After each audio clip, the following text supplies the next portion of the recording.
दोस्तों, चंद्रबाबू नायडू ने आंध्र प्रदेश के मुख्यमंत्री पद की शपथ ले ली है। चुनाव आयोग में दिए गए हलफनामे के मुताबिक उनके और उनकी पत्नी नारा भुवनेश्वरी के पास 900 करोड़ रुपए से ज्यादा की संपत्ति। चलिए जानते हैं चंद्रबाबू नायडू के एक किसान के बेटे से एक सक्सेसफुल मुख्यमंत्री बनने की कहानी को। एन चंद्रबाबू नायडू का जन्म 20 अप्रैल 1950 को आंध्र प्रदेश के एक छोटे से गांव नारावारी पल्ली में हुआ था। उनके पिता एन खरजूरा नायडू एक किसान थे और उनकी मां अम्मा नम्मा एक गृहिणी थी। 5वीं कक्षा तक नायडू ने शेषपुरम के एक प्राथमिक विद्यालय में शिक्षा प्राप्त की और बाद में कक्षा 10 तक चंद्रगिरी सरकारी हाई स्कूल में शिक्षा प्राप्त की।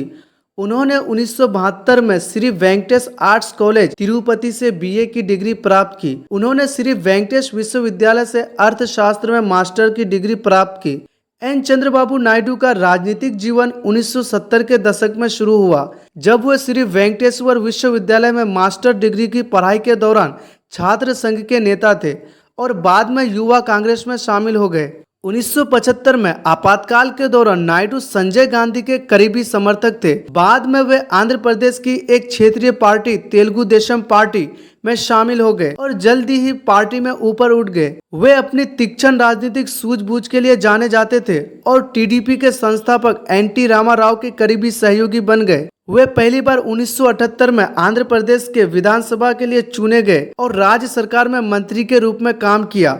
1995 में नायडू एक राजनीतिक तख्ता पलट के बाद पहली बार आंध्र प्रदेश के मुख्यमंत्री बने, जिसमें उन्होंने अपनी ही पार्टी के संस्थापक एनटी रामाराव को हराया था। मुख्यमंत्री के रूप में नायडू का कार्यकाल सूचना प्रौद्योगिकी और बुनियादी ढांचे के विकास पर केंद्रित रहा। 1999 में फिर से मुख्यमंत्री चुने गए और 2004 तक इस पद पर रहे। 2014 में आंध्र प्रदेश और तेलंगाना में राज्य के विभाजन के बाद नायडू तीसरी बार आंध्र प्रदेश के मुख्यमंत्री बने। मुख्यमंत्री के रूप में उनका कार्यकाल विकास और नवाचार पर केंद्रित रहा। उन्होंने कई पहल शुरू की, जिनमें स्मार्ट विलेज, स्मार्ट वार्ड कार्यक्रम भी शामिल है, जिसका उद्देश्य ग्रामीण क्षेत्रों को आधुनिक सुविधाओं के साथ स्मार्ट गांव में बदलना था।